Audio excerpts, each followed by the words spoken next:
তো এই হচ্ছে আমাদের ল্যাপটপ, আজকেই নিলাম। এটা দাম ছিল 24,500, কিন্তু আমরা একটু ডিসকাউন্টে 2,000 কমিয়েছি। যাই হোক, আশা করি এটা ভালো হবে।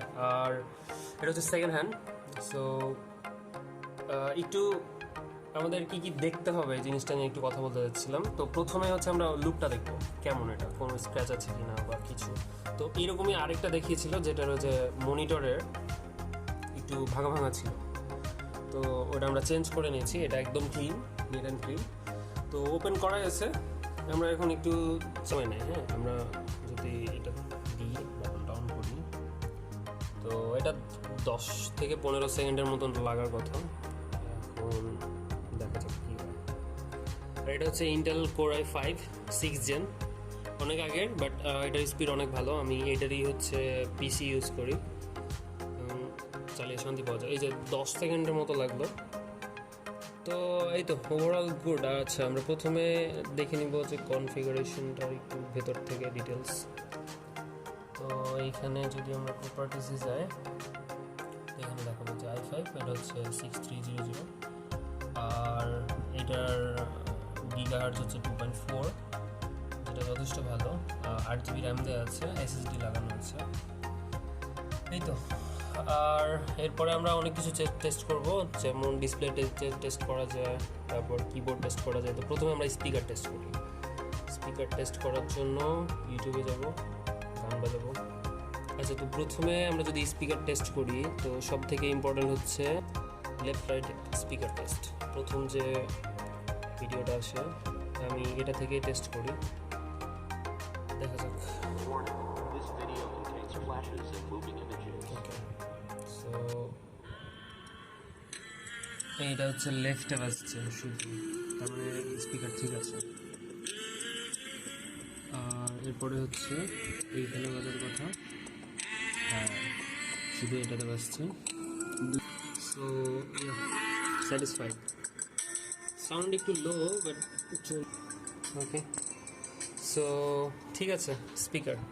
তো স্পিকার টেস্ট করলাম। এরপরে আমরা হচ্ছে পোর্টগুলো একটু দেখে নিব যে এখানে কি কি পোর্ট আছে। তো এটা হচ্ছে টাইপ সি, এটা হচ্ছে ইউএসবি টাইপ, সম্ভবত এটা 2.0, এটা একটু স্পিড কম হবে। এটা হচ্ছে এইচডিএমআই, আর এটাও ইউএসবি, আর এটা হচ্ছে সম্ভবত ইথারনেট কেবল। এটা সিমও লাগানো যায়, আর এটা হচ্ছে লকের জন্য। আর এইদিকে কি আছে, এইদিকে হচ্ছে পাওয়ার কেবল। পাওয়ার কেবলের নামটা আমি জানি না কি। এটা হচ্ছে আরেকটা ইউএসবি পোর্ট। আর এটা হচ্ছে সম্ভবত এটা হচ্ছে ফ্যান। আর এটা কি, এটা হচ্ছে যে ক্যামেরার এসএসডি লাগানো যায়, এটা হচ্ছে ইয়ারফোনের জন্য। তাই হচ্ছে টোটাল পোর্ট। আপনারা সবগুলো একটু চেক করে নেবেন, যে মাউস দিয়ে বা এই দিয়ে। দেন আর ল্যাপটপ হচ্ছে সব থেকে যেটা ইম্পর্টেন্ট বিষয়, ডিসপ্লে।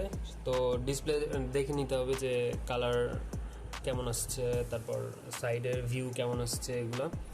আর আপনি চাইলে ওই যে ইউটিউবে 4K যে ভিডিও আছে, ওগুলো প্লে করে ফুল রেজুলেশনে কেমন দেখাচ্ছে ওটা একটু চেক করে নিতে পারেন। আর আরেকটা হচ্ছে এখানে চেক করা যায়, ডিসপ্লে টেস্ট দিয়ে। যদি আমরা প্রথম যে ওয়েবসাইটটা আসবে, এটা দিয়েও আমরা চেক করতে পারবো। এখানে সবগুলো টেস্ট আছে একে একে। তো এইগুলো এক এক করে আপনারা টেস্ট করে নিতে পারবেন, খুবই ইজি। তো এই হচ্ছে পাওয়ার অ্যাডাপ্টার, আমরা এটা কানেক্ট করি। চার্জ শেষ হয়ে গেছিলো, দেন বন্ধ হয়ে গেছিলো। তো এটা লাগালাম, এই যে জ্বলছে, মানে ঠিকঠাক আছে। আর এখন এটা ওপেন করি। আমরা এখানে ছিলাম, মেবি ডিসপ্লে টেস্ট করে নিতে হবে। আর ভুলে গেলাম, কিবোর্ডও টেস্ট করা যায়, সেটা হচ্ছে কিবোর্ড টেস্ট। ওকে, তো এটাতে যদি চাই, তাহলে এখানে এই যে দেখাবে। আমি যদি কোনো বাটন চাপি, তাহলে এখানে যে, তো সবগুলো এভাবে চেপে চেপে টেস্ট করা যাবে আর কি। তো এইভাবে এটা টেস্ট করতে হবে। আর মাউস তো এটা তো প্যাড ফ্রি আছে, আর কি আছে, এই তো মোটামুটি এইসব দেখলে ওকে, ল্যাপটপ ওকে। আর আরেকটা হচ্ছে ডেট দেখা যায়। তো ডেটটা হচ্ছে বায়োসে যে দেখতে হয়েছে, এটা কবে ম্যানুফ্যাকচার হয়েছে। যদি ডেট লেখা না থাকে, তো ওটার মানে হচ্ছে যে ওটাতে কাজ কাজ করা হয়েছে, মানে কেউ খুলেছিল বা বায়োসে কাজ করা হয়েছে, তো ওগুলো অ্যাভয়েড করাই ভালো। আর যদি 3-4 বছরের মধ্যে ম্যানুফ্যাকচার হয় তাহলে এটা ভালো, কিন্তু আমাদেরটা 2017 চেক করেছি, ওটা দেখাতে পারছি না, আমি ভুলে গেছি কোডটা।